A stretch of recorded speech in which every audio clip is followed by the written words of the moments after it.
today we are discussing a very important topic, and that is about a resilient food system.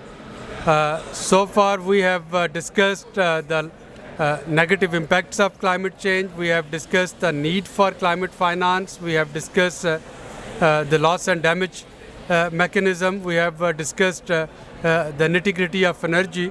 But one thing where all these things they boil down to, that is a resilient food system, and this is what we'll be discussing today. I welcome all the honorable panelists and our chief guest, Mr. Naseemur Rahman Saab today, who will be concluding it. But before that, if I can request Nadeemur Rahman Saab for his keynote address, and I should remind that this very panel is being co-organized in collaboration with Government of Balochistan. So as in the NDC panel, we learned that NDC 3 is not only about federal NDC, we are trying to come down to sub-national level, so that each province and then each district, they should know that what are their missions look like, what is it that they need to achieve, what is at stake, and how to overcome it. So I'll be requesting Mr. Nadeemur Rahman Saab, who is Secretary Climate Change and Environment, Government of Balochistan, to share his thoughts along with linking it with the food security issues in Balochistan, the resilient food system. Over to you, sir.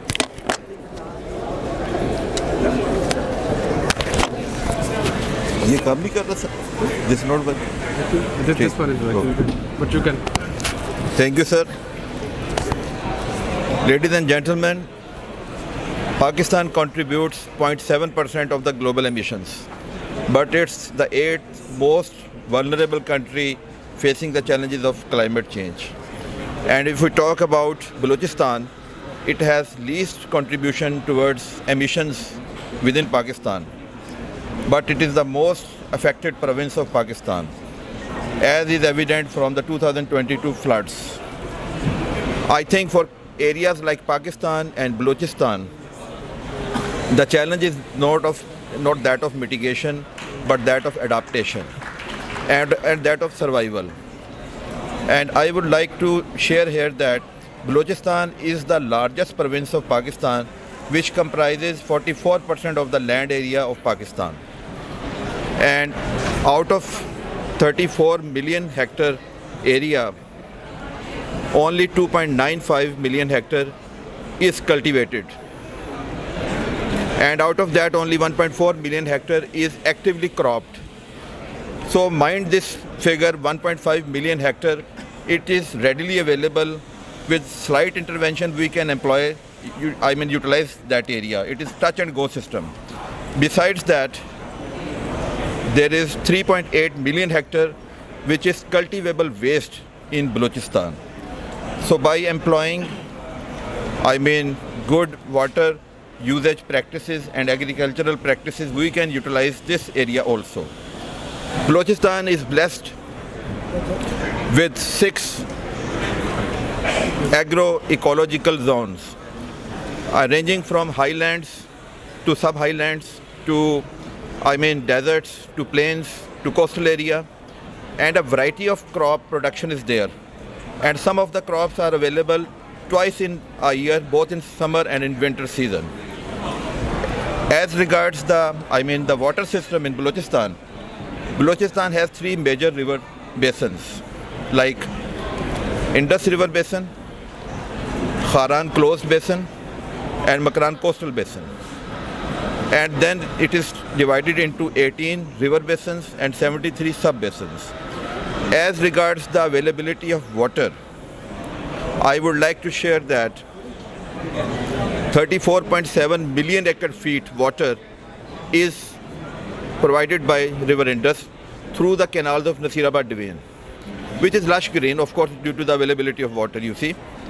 And then there is 12.7 million acre feet surface water, out of which only 3 million acre feet is used, and 9.7 million acre feet is wasted either to the sea or it is absorbed in the plains.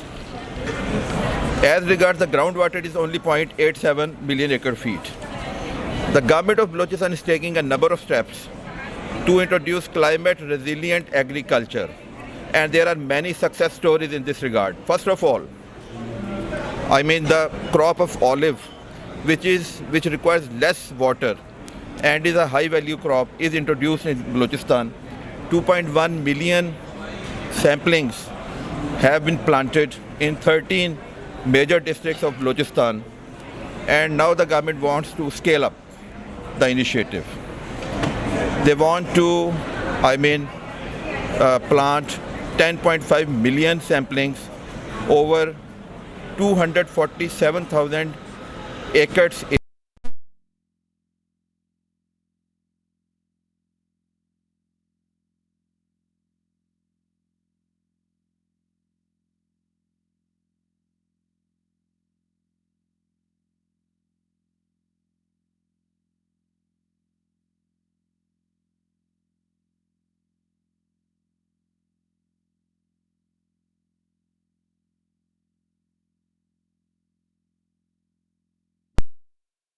Grams seed was distributed, which is huge. And then for rice, 1.5 million kilogram seed at a cost of rupees 1 billion was distributed.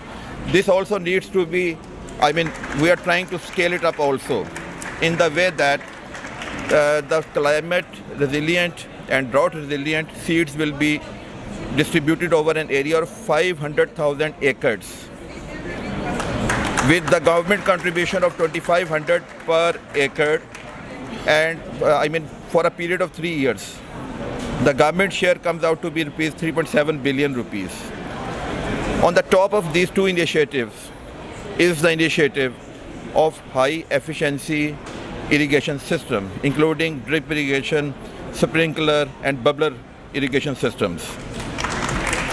And nearly 2,300 acre land has been provided with this system at a cost of 790 million rupees.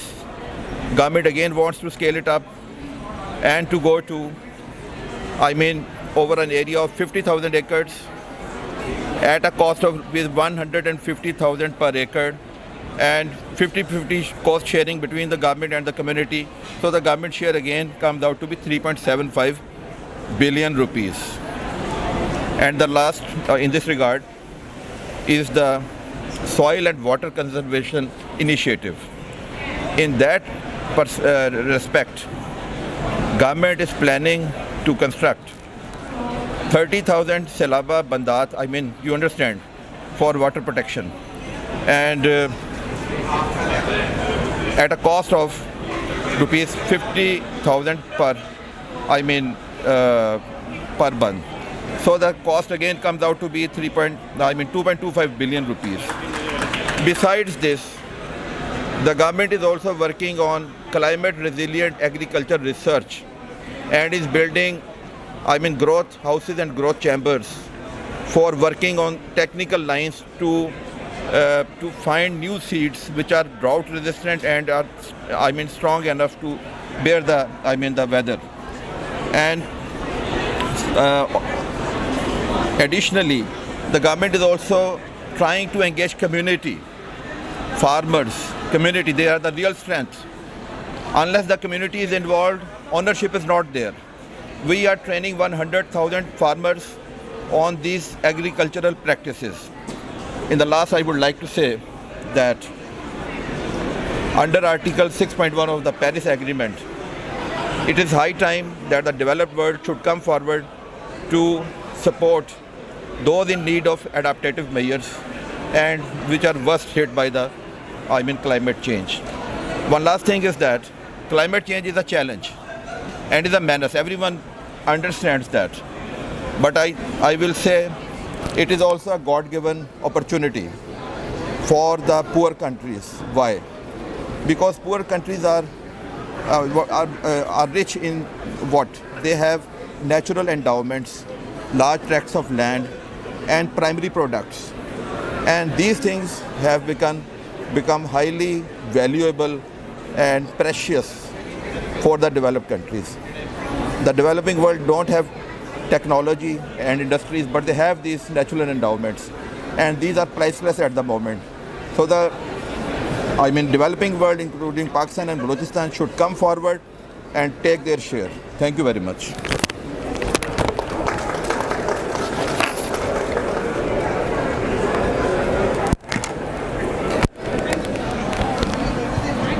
Thank you very much, Secretary Saab, for highlighting not only the challenges that Balochistan is facing in terms of food security and agriculture, but some of the key initiatives that Balochistan government is taking to turn that food system more resilient.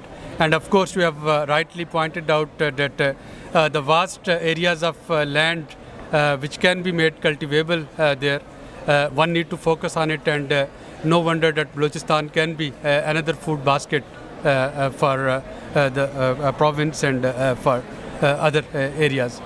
And that brings me to our panel discussion. We have a galaxy of panelists today representing international non-governmental organization, representing private sector, representing our technical experts, and representing disaster management experts. I'll start with our international guest, who is a director of GAIN, and I'm coming to you, Dr. Morris.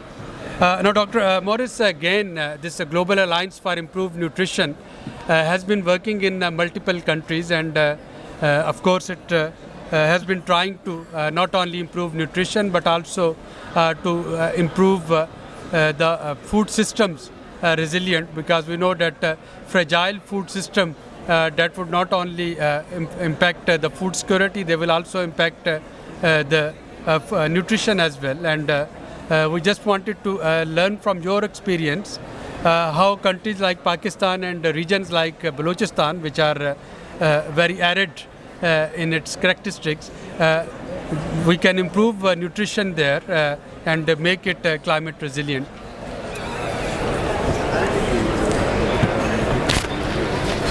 Thank you so much. And thank you very much for the invitation to join.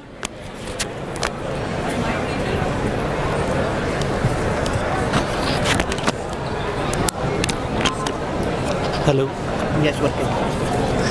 Thank you so much, and thank you so much for the opportunity to join this panel and offer some reflections from our experience in a variety of countries. The Global Alliance for Improved Nutrition works across 8 countries in Africa and 4 in Asia, and our mission is to improve the consumption of healthy diets for all, especially the most vulnerable. And as you've all heard on this Food Day of the COP, climate and nutrition are intricately linked, and both, you've heard many people say about how the food system contributes between 1/4 and 1/3 of all carbon emissions, but also is deeply threatened by food production, and nutrition especially is deeply threatened by the changes that are happening around the world. So we work on 3 levels. We work trying to think about the policy environment, which sets the framework for all action that needs to be undertaken in this area. We also look at supply, and we also look at issues about consumers, because ultimately, although I know that the discussion is centered around production of foods is not very useful if it doesn't actually reach the tables and the mouths of consumers around the country. So we've been privileged to be able to support in Pakistan the policy development process. It's been a great pleasure to be involved in discussions around the development of the national nutrition policy and also a healthy diet policy, and also to support these with particular tools. So I think we recognize the importance of having access to the right data that can inform. Can you hear? It's not working. Not working? I think it's working now. Yep. Working now? No. It's try this one. Where did you hear?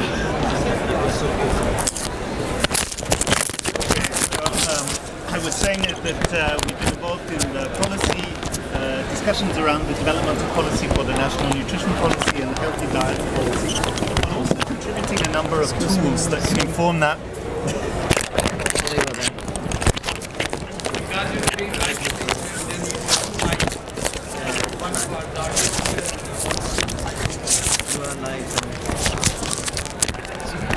Technology is important. It's part of the solutions that we are looking for.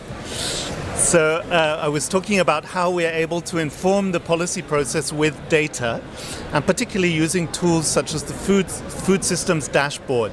I would encourage many of you to look at that. This is a product that GAIN has been supporting the government of Pakistan to work on, to really bring together all of the different indicators on food systems and nutrition from national, provincial and down to district level. So that's a really important thing. That's on the enabling environment side. Then on the supply side, of course, there are many crops that are more suited to arid areas that are able to compensate for the drop in nutrient value that climate change is going to bring about. So we anticipate that for many staple crops, nutrient values will drop by 5 to 10% because of the increased carbon dioxide in the atmosphere and increased heat stress of the plants. So for populations that already live on the edge of nutritional adequacy, this is really a disaster. So we need to be looking around for those crops that can replace the existing staples with a more nutrient-dense option. So we have, for example, zinc-rich rice, zinc-rich wheat. The wheat story has been very successful in Pakistan. We need to really support the dissemination of these new varieties to make sure that we're not ending up with even more malnutrition. And then we come to the processing world, and I love the private sector environment in Pakistan. I think it's the most exciting of any country that we work in. And we see incredible companies that have the ability to really take all the products that you have available in all the provinces. And I'm sure, I haven't had the pleasure of visiting Balochistan. I hope to do so at some time. But I'm sure you have many local products that can be processed into high nutrient dense products using the vibrant private sector that you have. And I think it's the joint responsibility of government and partners to make sure that that can really thrive.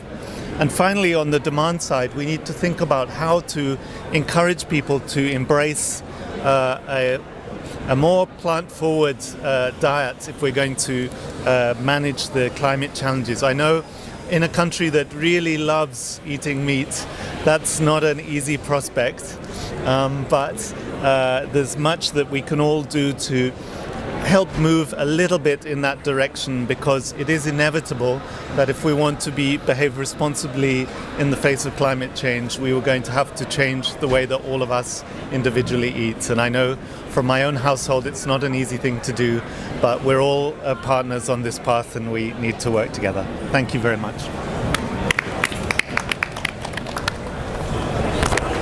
Thank you, Maurice, for highlighting the link between policies, the supply side and processing, and that will bring me to Mr. Minhaj Khokar, who is an ecosystem specialist.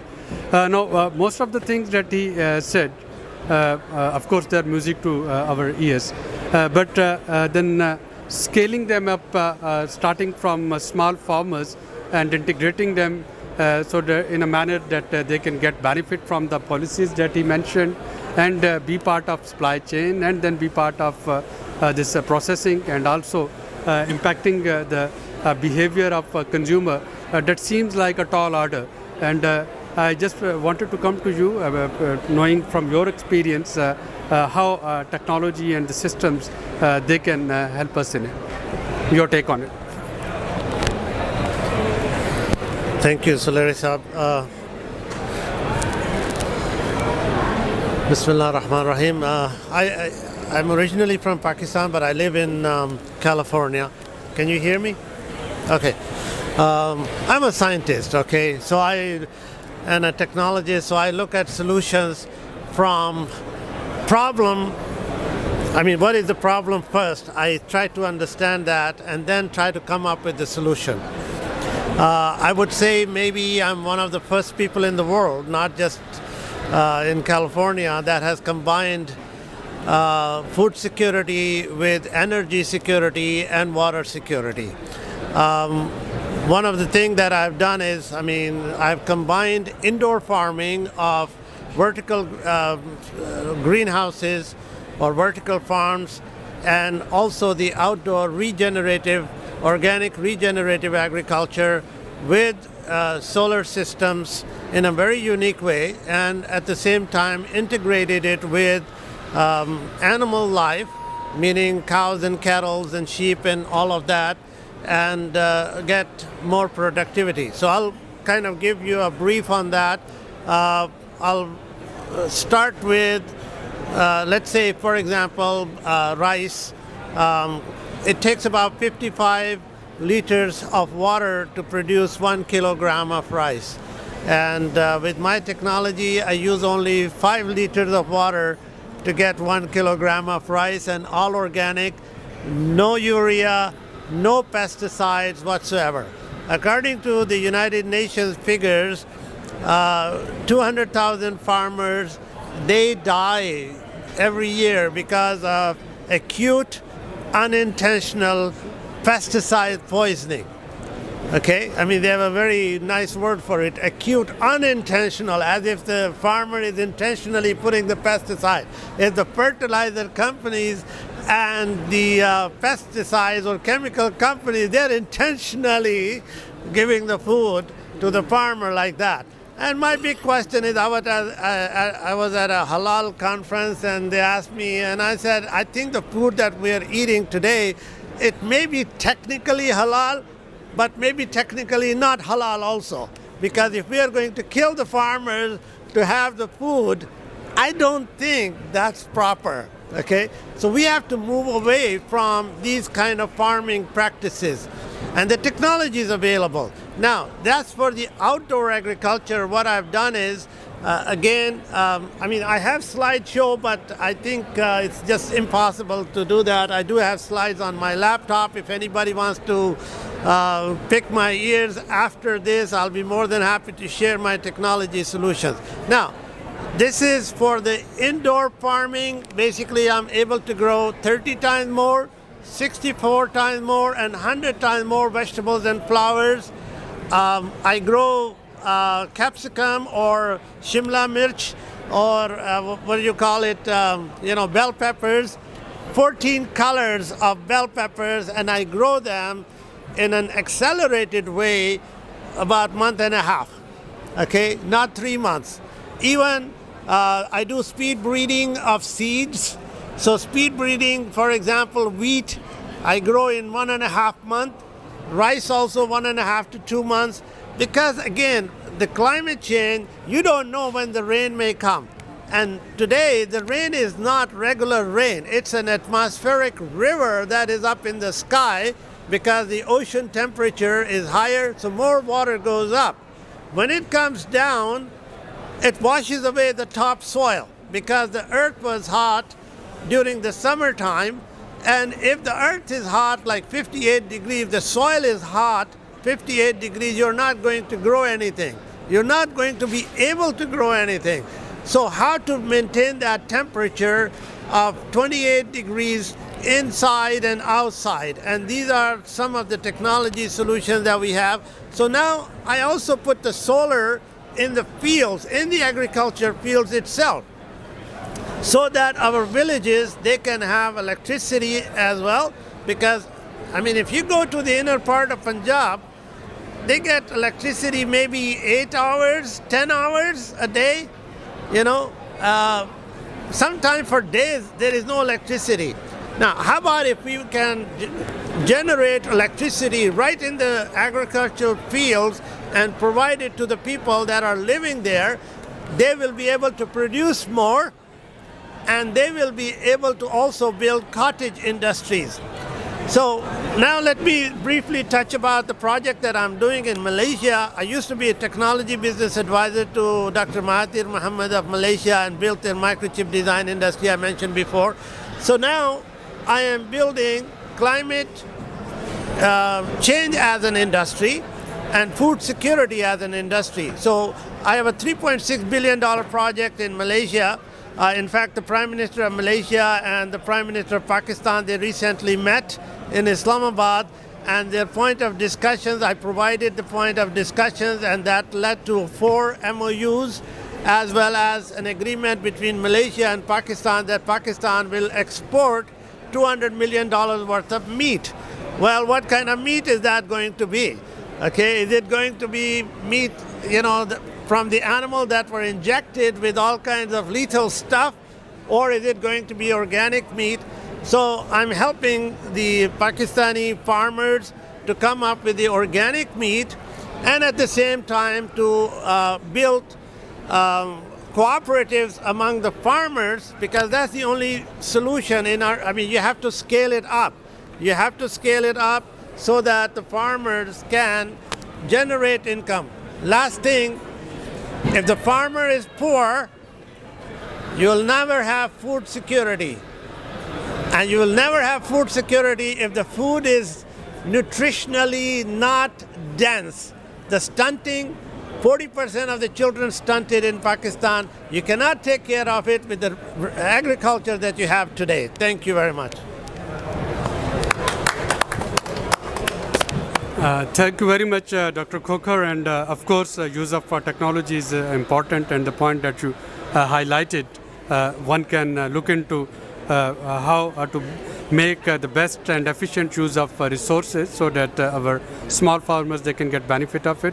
I'll come to the private sector, but before it, let me come to another expat. We listened Dr. Morris, we listened Dr. Khokar, who is in California, and Dr. Khalid, who is based in United Kingdom. And then I'll try to see that how our private sector is actually, and especially the multinational, they are able to bring all those technologies and get benefit of it. But I'll give the floor for next 5 minutes to Dr. Khalid to describe regenerative agriculture, the potential of regenerative agriculture for our sustainable food systems. Over to you, sir. Thank you very much. Bismillah ar-Rahman ar-Rahim. Thank you so much. I'm really glad to hear today among the very senior people here, very learned people, especially my colleagues from Balochistan. Balochistan is very close to my heart. I'm originally coming from area from Punjab, very close to Balochistan, so from Dera Ghazi Khan district. So the thing which is important for us to just to consider that we have to feed the now 10 billion people by 2050. So how are we going to feed them? This is going to be a big challenge. And looking at in Pakistan, where our population is going to be 300 million in next 20 years, to feed them. And I'm really glad when our friend Nadeem Rahman said huge area, 44% of Pakistan is Balochistan, and huge area still which is not under cultivated. But when it comes down to agriculture, the traditional practices are not environment friendly. Bringing fertilizers, pesticides is not going to be the solution. So where I see Balochistan could be another food basket of Pakistan, especially with organic agriculture, with regenerative agriculture. We have seen this work in cotton. We've been working very closely in Khuzdar. I didn't introduce myself. I've been involved with a small platform. It's called Savi. Savi is a digital platform working with the farmers, smallholder farmers. Until today, we have got 10,000 farmers, and I'm really glad to say here, half of them are based in Balochistan. So we're doing a lot of work in Khuzdar. We are working in just across the some places in Balochistan. Now the question comes in: how can I get my farmers to adopt those regenerative agriculture practices? And for that purpose, the only solution we have got is the market. So how we can link our farmers with the markets. So markets, responsible markets, and where I'm just looking at now the brands which are sourcing especially the clothing from Pakistan. So they are interested in Balochistan. They are interested in Khuzdar area. We would like to work with you, sir, and take this knowledge to next level, working with your farmers and having the brand of Balochistan. So why cannot we have the Balochistan cotton worldwide? Having like the Pima cotton, why can't we have a Balochistan cotton globally that could be recognized as a brand? And this is where Savi is keen to support smallholder farmers. And other thing which I'm looking at, when farmers are doing farming, they're not going to make money. So how we can bring carbon farming, how we can bring carbon credits, how we can grow more trees. As you said, Balochistan, huge area, we can grow their trees. We can bring those species which are much more, I would say, resistant to water condition. You mentioned we have in 2022 big floods. The floods can only be stopped by having enough trees. This is a green engineering solution.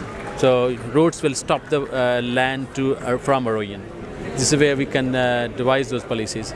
Working with universities, Khuzdar, UET, working with other universities, we are very keen working together and bringing the ideas from outside. Sitting in the UK, we are always looking at how we can sustain our farmers. Other thing which is we just haven't touched much in details is biodiversity.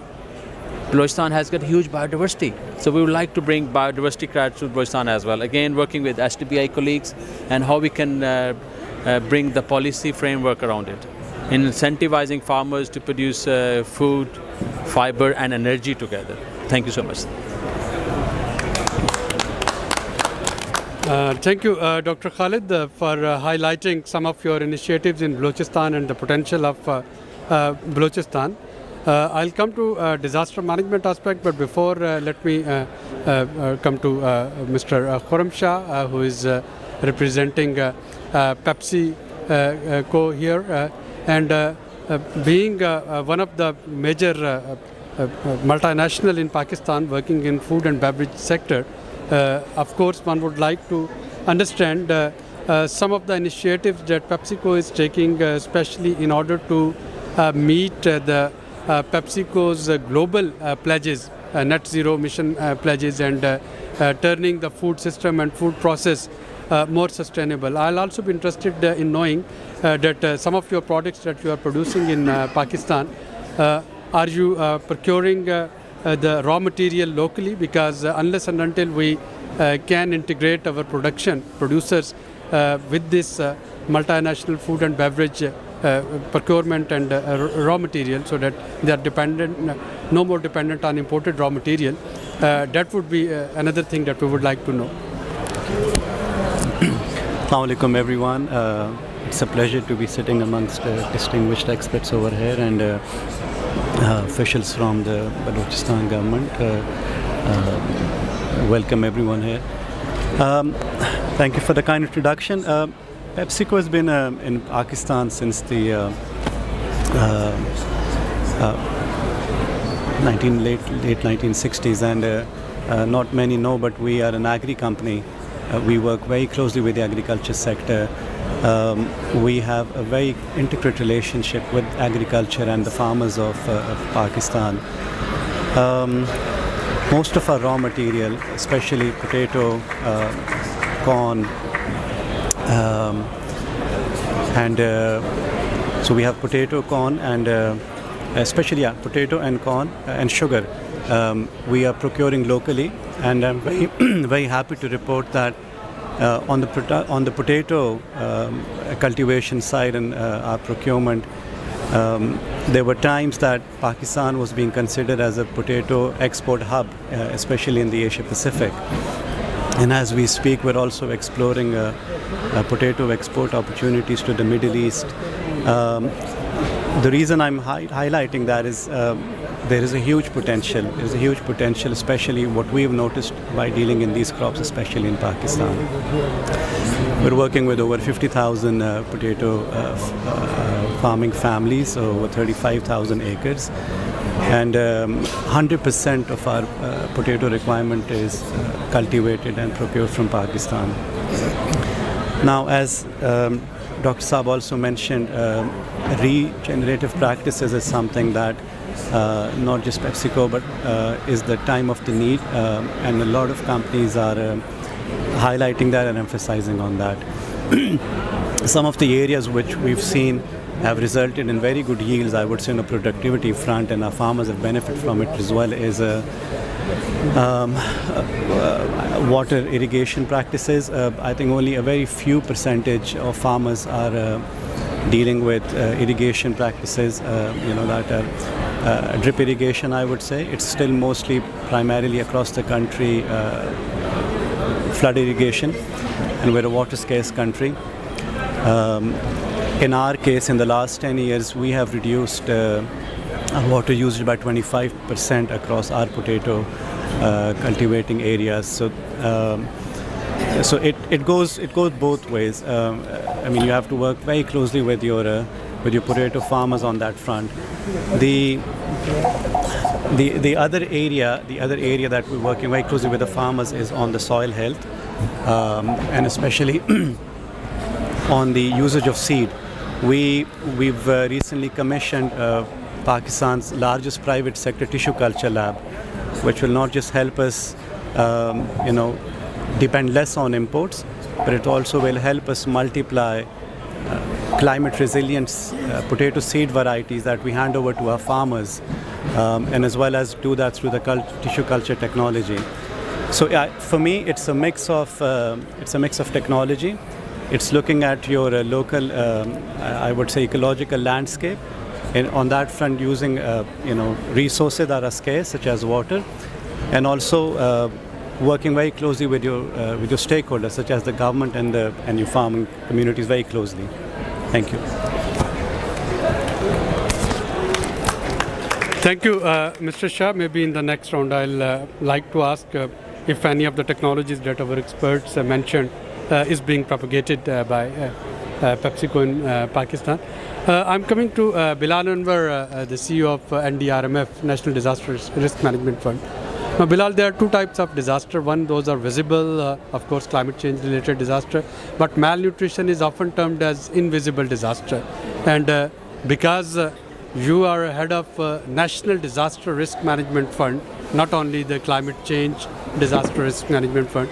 So I would really like to find out from you that how we can make our disaster preparedness policies and disaster preparedness mechanism in a manner that they also attend to some of the invisible and slow onset of disasters like malnutrition.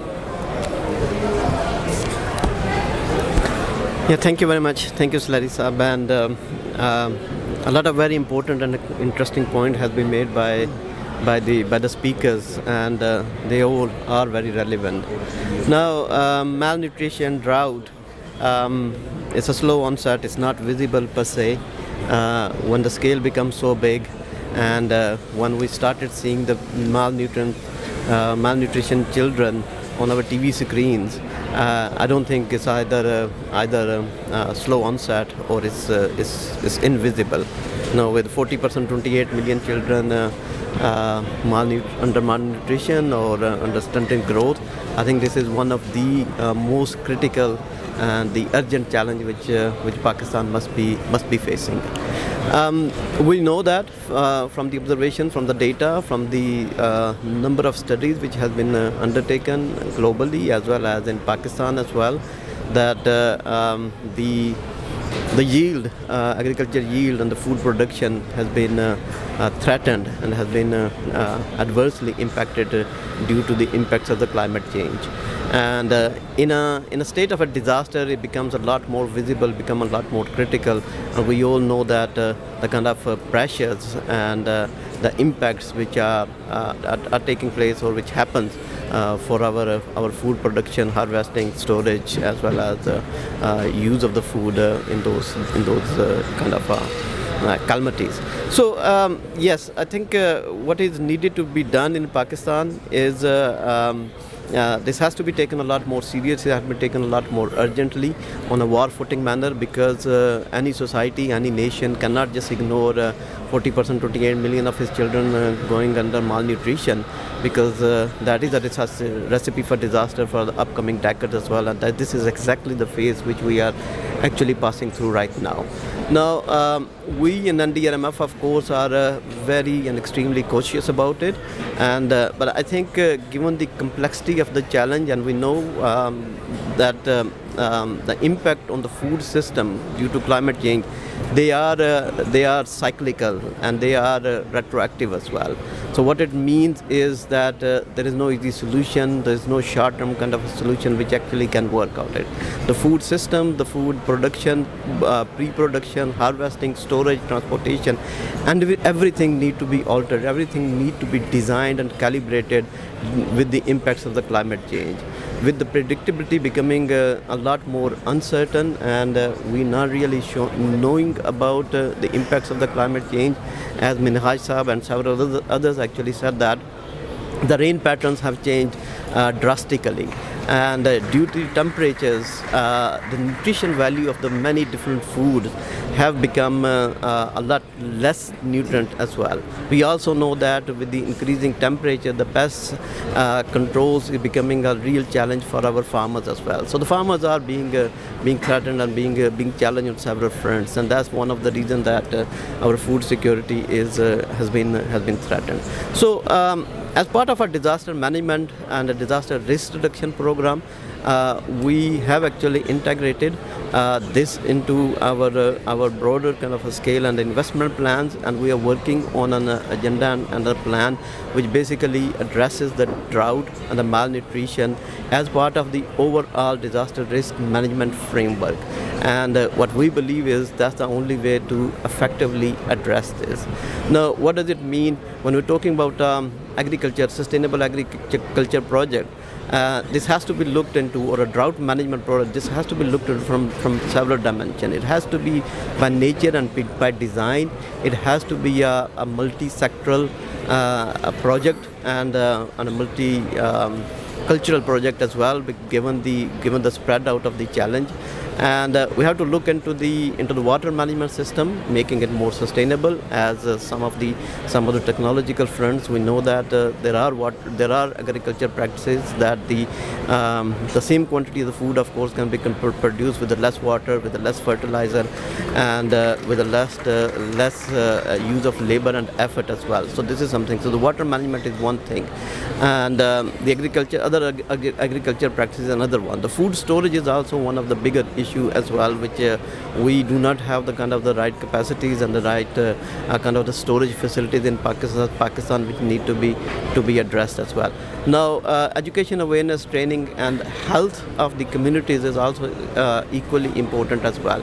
So when we have to design any drought mitigation, drought management within the broader context of disaster risk management project, we need to take all these into consideration. So water, health, education, communities, food, agriculture, of course, these need to be fully integrated, and that's how any disaster management plan or disaster management program can actually become effective. So this is the approach which NDRMF have actually integrated in terms of going forward for its own intervention, which NDRMF is actually designing and implementing in rural Sindh and Balochistan, which are the trouble spots and which are the hard spots in terms of malnutrition and disaster. And we are actually foreseeing that in the coming years. So these are the areas which need to be focused, and so this is the kind of a holistic approach which we're trying to apply and try to design and implement. So I'll stop here. Thank you.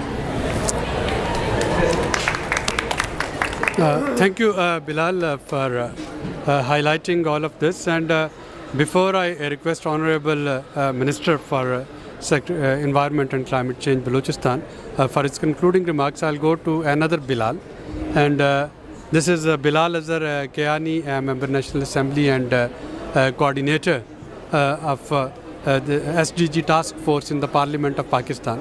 Now, Bilal, I know that SDG 2 is one of your passions. You heard the discussion very patiently, and I would really like to understand that how the Parliamentary Task Force of which you are coordinating in the federal level, what are your plans to link it with the provincial legislative assemblies so that we have this SDG awareness at provincial level as well, and what other initiatives you are taking as an overview of policies and laws being the legislator on some of the things that are discussed here, because without legislation and without parliamentary oversight, much of it that we are discussing that would remain inconclusive, and that would yield a result. So if you can join me on the podium, please.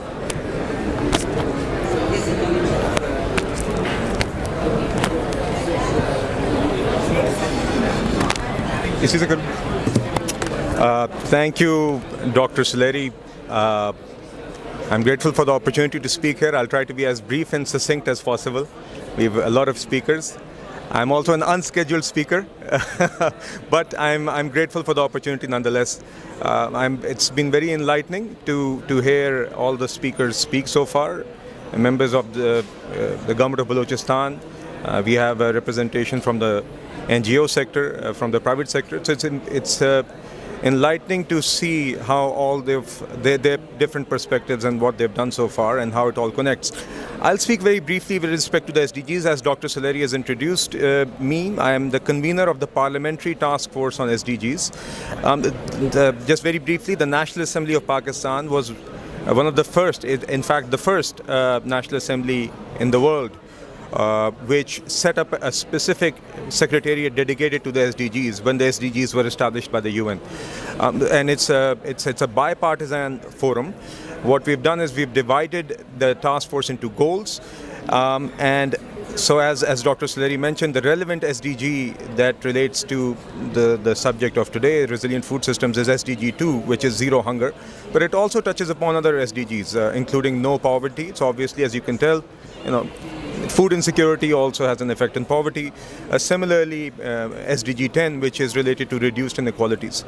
But what I just want to very quickly highlight here is the work that we are doing and how some of the members here on the panel and the members here in the audience can help us. As Dr. Suleri mentioned, the job of parliamentarians is to really do two things. One is advocacy, obviously, but the second, and I think the foremost task, is legislation.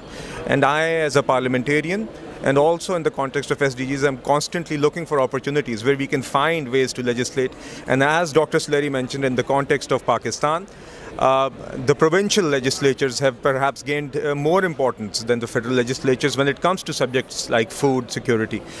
So we at this task force are currently, actually this is very timely because we at the task force are working with the UN and the UN agencies to identify executive actions and legislations that we can advocate and push both at the federal level. At the federal level, we can implement them ourselves, and at the provincial level, measures, either legislation or executive actions that we can take to the executives of the provinces or the provincial legislatures and push towards them. So similarly, in the case of food systems, I'm fascinated by what we've heard so far. And we don't want to limit ourselves as a task force to just the legislatures and the executive governments, but also to the private sector. Just to give one example, I spent half an hour today at the Cement Producers Association, and one of the things that we talked about, which is also relevant to some of the comments I heard here, is how do we make a lot of these transitions financially feasible. For example, waste can be used as fuel in cement production, but that requires a certain capex at the start, which for that conversion technology to be installed. And the same would apply to resilient food systems or making our food systems more resilient, making our supply chains more resilient, coming up with better seed technology, etc. So I think some of the tasks that I feel I have as a parliamentarian is to try and pull all of these things together, which all the components that are being discussed here. And to this end, in fact, I would like to request through Dr. Suleri, some of the members here, I would also like to invite you to come and carry out a similar briefing at the SDGs platform, where we have around 60 parliamentarians, where we can, with your guidance, one, understand better the work that is being done, the legislation that is required, and how we can actually convert that into actual action, into actual law. And thirdly, and I would really suggest this to especially the private sector members here and the NGOs here, parliamentarians don't just carry out advocacy or legislation at the high national or provincial level. We are also representatives of our respective constituencies. I'm always looking for opportunities with companies where someone is able to say to me that this is what we're doing on the ground in your district. This is what you can do in your district and how I can enable that. If there's a cement factory, or there's a Nestle plant in my district, how we can play a role as in terms of connecting them with farmers or enabling adoption of better technologies, better techniques, etc. So I would request all of the panelists here to guide us, and to also, I would like to invite you all to come to the SDGs platform. I would, through Dr. Suleri, I'll get your contacts. I'll invite you all, either in person or through Zoom, to guide us there. One thing I would like to highlight, I'm just repeating a few things that have already been said, but this is something we see every day. I mean, the gravity of the food situation or the food crisis in Pakistan is such that even before the floods, you had a situation where every 5 Pakistanis children were stunted, 1 out of 5 were wasted. Even today, up to 2-year-old children, 95% of them don't get adequate feed. And all of this was prior to the floods. And the floods are a most visible and graphic example of what climate change, how it can disrupt, not just destroy crops, disrupt food supply chains, and exacerbate poverty and hunger. So it's a crisis. It's an emergency. It's not a nice to have. That is what we need to try and convey to the public. One thing I would like to say, and one of the criticisms that one gets about forums like this, and I'm talking about at a popular public level, is that a lot of this is nicely warped in a lot of jingo or language that is not very common to the public. I think a lot of the challenge is a communication challenge. A lot of the ways is to find ways to make these issues relatable to the public, to the individual on the ground, and that communication strategy has to play an equally important role.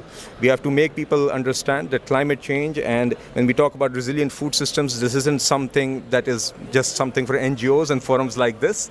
It has a direct impact on the Pakistani citizen living on the ground. We would also like your help with that. So with that, I would like to thank Dr. Suleri for the opportunity to speak, and I look forward to working with you at the SDGs platform to help us play a more productive role as parliamentarians in pushing these important items forward. Thank you.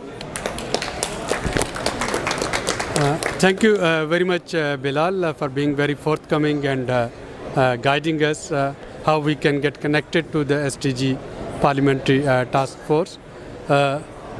Towards conclusion, I'll have a quick word from Niaz Khan Kakar, Project Director, Scaling Green Pakistan, and then the Secretary, the Advisor of Government of Balochistan on climate change. Thank you, Dr. Sir. Balochistan is a very diverse. We starting from the ocean till the conifer forest of Chalghoza and juniper forest, and Balochistan has some issues like drought facing, and I will not take much time. The experts has already talked a lot and impressed.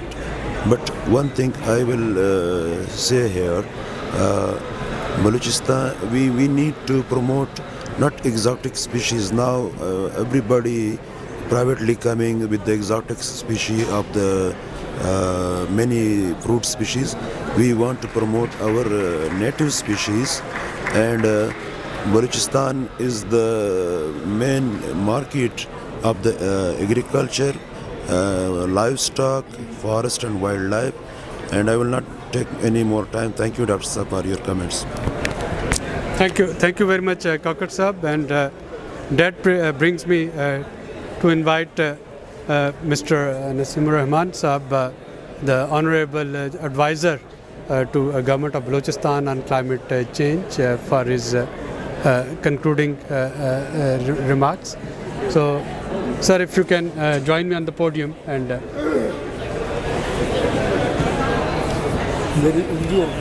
हाँ तो आप उर्दू में बात करें. ठीक है, इजाज़त है? जी जी क्यों नहीं. इजाज़त. हाँ सर क्यों नहीं. बिस्मिल्लाहिर्रहमानिर्रहीम. इन्ना अतैना कल कौसर फसल्लि लिरब्बिका वन्हर इन्ना शानिअका हुवल अब्तर. सदक़ल्लाहुल अज़ीम. बहुत बड़े खुदा के नाम से स्टार्ट ले रहा हूँ. اور امید کرتا ہوں کہ آپ حضرات کو میری بات انشاءاللہ سمجھ آئے گی. مجھے تو ویسے بات کرنے کی ضرورت نہیں ہے کہ نہ میں ڈاکٹر ہوں، نہ میں ڈائریکٹر ہوں، نہ میں سیکرٹری ہوں، نہ میں ایکسپرٹ ہوں.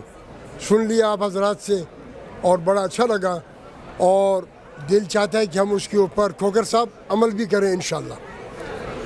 میں پیغام دینے سے پہلے ہماری پکچر ذرا چلا دیں،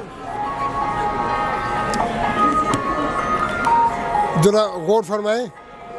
بلوچستان سے متعلق ہماری ایک ڈاکیومنٹری چل رہی ہے.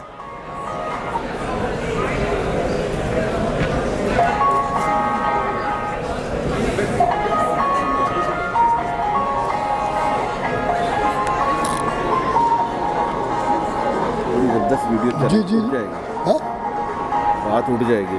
ہاں ہاں ہاں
very good.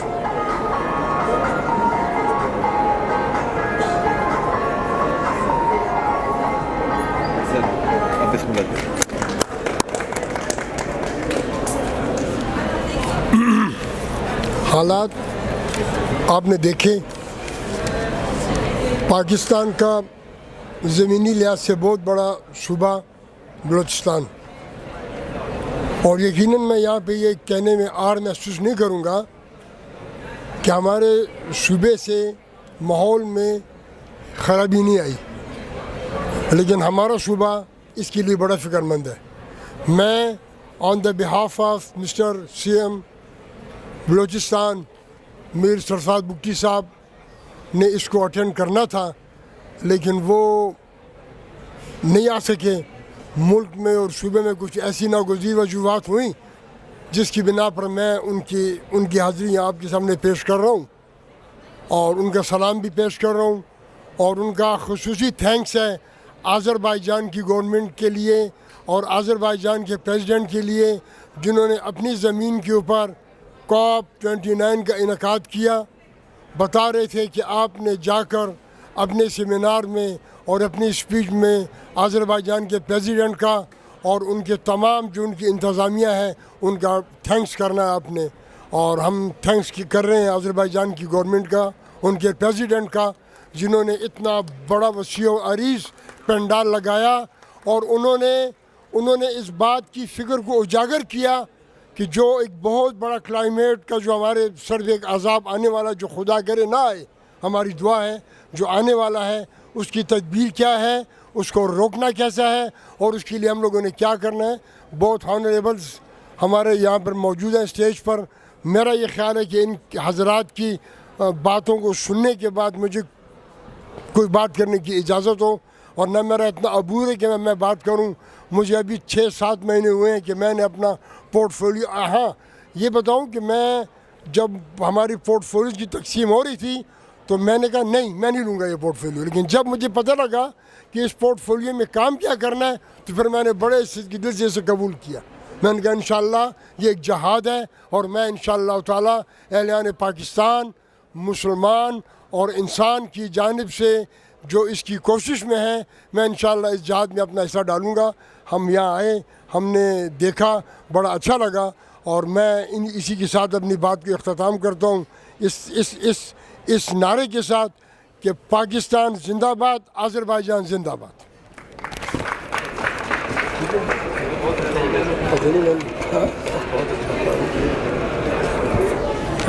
Thank you.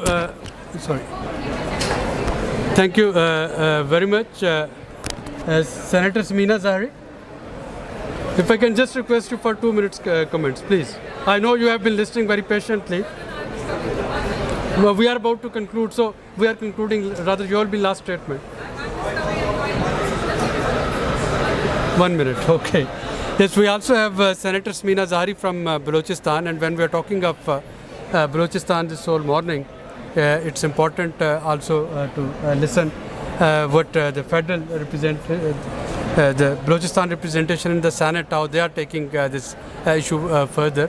Honorable advisor, he has informed us of some of the initiatives that are being taken, and if you have looked at the video which was played, the pristine coasts, the huge area that has the potential for growing olives and dates, and of course the landscape and the beauty of that province. I think we need to focus on it, concentrate on it, and we need to actually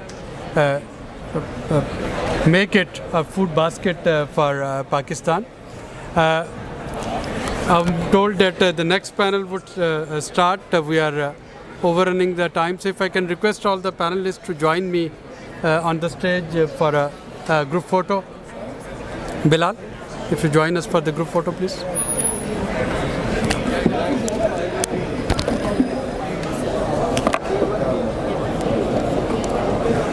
Sir, अभी break है ना थोड़ी सी?